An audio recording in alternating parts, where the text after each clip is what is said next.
पूरी सेना ने वी के आगे हार मान ली तो एल्विया गुस्सा करती है कि वो किसी भी काम के नहीं है। मेड कहती है कि क्यों ना हम सब लोग उसके आगे सरेंडर कर दे तो शायद प्रिंसेस हमें माफ कर देंगी। लेकिन एल्विया कहती है अगर मैं मर भी गई तो भी मैं उसके आगे हार नहीं मानूंगी। 100 से भी ज्यादा सालों पहले जब एलिजाबेथ, एल्विया और वी की माँ वो बीमार पड़ गई थी, तब उसने एल्विया से कहा था कि चाहे कुछ भी हो तुम्हें अपनी छोटी बहन को हमेशा प्रोटेक्ट करना है और कभी भी उसे चोट पहुँचाने के बारे में सोचना भी मत। पूरे डीमन वर्ल्ड का भविष्य सिर्फ उस पे निर्भर है। एल्विया को ये समझ में नहीं आ रहा था कि उसकी माँ दोनों बहनों के बीच में ऐसे बायास क्यों रख रही है। एलिजाबेथ कहती है ये बायास नहीं है, पूरे डीमन वर्ल्ड में कोई भी उसकी कंपेयर नहीं कर सकता। पैदाइशी वी के पास आइस और फायर पावर्स थे, वो प्रीसियस पावर्स फर्स्ट क्वीन के पास थी। फर्स्ट क्वीन ने ही इस डीमन वर्ल्ड को बनाया था और उसकी मौत के पहले उसने कहा था कि अगर कोई भी इस आइस और फायर वाली पावर के साथ पैदा हो तो फिर ये समझ लेना कि वो मेरा ही रीइंकार्नेशन है, मतलब कि वी फर्स्ट क्वीन का रीइंकार्नेशन है। और सेप्टर ने भी वी को ही अपना मालिक चुना था।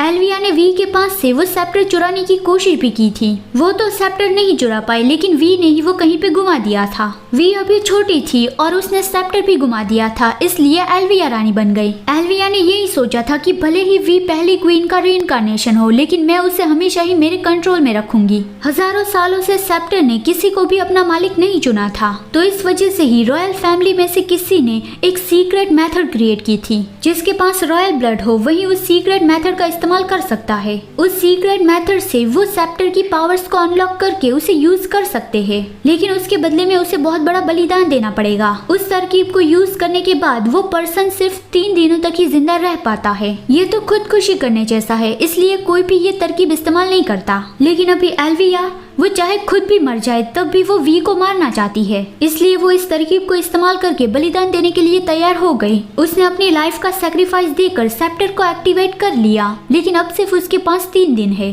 सेप्टर की सारी पावर्स पाने के लिए उस पे थोड़ा ब्लड डालना होगा और उसे लेकर राजा के आसन पे बैठना पड़ेगा। लेकिन वो आखिरी पार्ट पूरा करे उससे पहले ही जिनफेंग वहाँ पे आ गया। उसने वो एक्टिवेट सेप्टर अपने पास ले लिया और उसकी पावर्स भी उसे मिल गई। एल्विया कहती है कि ना जिनफेंग, मेरा सेप्टर लेने की तुम्हारी हिम्मत कैसे हुई? उसे मैंने एक्टिवेट किया है, वो मेरा है। लेकिन अब सेप्टर की सारी पावर्स जिनफेंग के अंदर आ गई है। वो कहता है कि मैं मेरे अंदर बहुत ही स्ट्रॉन्ग पावर्स फील कर पा रहा हूँ। एल्विया कहती है तो तुमने इसीलिए ही वी के पास से ये सेप्टर चुराया था और तुम मेरे सेक्रीफाइस करने का इंतजार कर रहे थे ताकि तुम खुद इसे इस्तेमाल कर सको। एल्विया रॉयल फैमिली से है तो सिर्फ वही सेक्रीफाइस दे सकती थी। और जिनफेंग भी यही बताता है कि अब बहुत देर हो चुकी है, सेप्टर की सारी पावर्स मेरे पास आ गई है। एल्विया कहती है तुम इतने श्योर क्यों थे कि मैं अपनी सारी पावर सेप्टर को बलिदान दूंगी? जिनफेंग कहता है क्योंकि तुम उससे बहुत ज्यादा जेलस थी, उससे हारने से अच्छा तुम मरना पसंद करोगी।